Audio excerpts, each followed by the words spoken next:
আজ এখানে তো কাল ওখানে, যুদ্ধ লেগেই আছে বিশ্বে। এমন বাস্তবতায় সক্ষমতা থাকার পরও নিজেকে সামরিকভাবে শক্তিশালী না করা এবং প্রতিরক্ষা সরঞ্জাম বিক্রি করে অর্থ উপার্জন না করাটা একরকম বোকামিই বলা চলে। এমন শান্তিবাদী নীতি থেকেই এবার সরে এসেছে জাপান। 21 এপ্রিল ঘোষণা দিয়েছে যুদ্ধজাহাজ, ক্ষেপণাস্ত্র সহ বিভিন্ন প্রতিরক্ষা সরঞ্জাম উৎপাদন ও রপ্তানি করার। হঠাৎ এমন সিদ্ধান্তের কারণ ইউক্রেন ও মধ্যপ্রাচ্য যুদ্ধের কারণে মার্কিন অস্ত্র কারখানাগুলোর ওপর ক্রমবর্ধমান চাপ।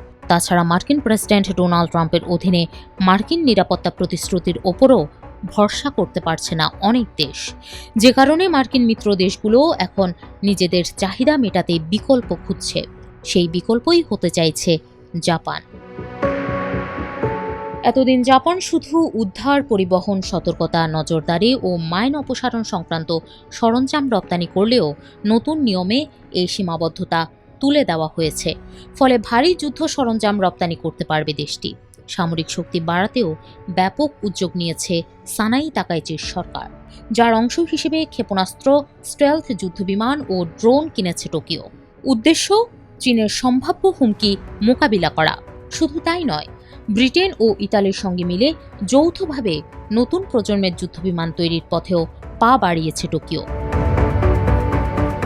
জাপানের এই প্রতিরক্ষা নীতির পরিবর্তনের পর দেশটি থেকে উচ্চমানের প্রতিরক্ষা সরঞ্জাম কিনতে আগ্রহ দেখিয়েছে ফিলিপাইন।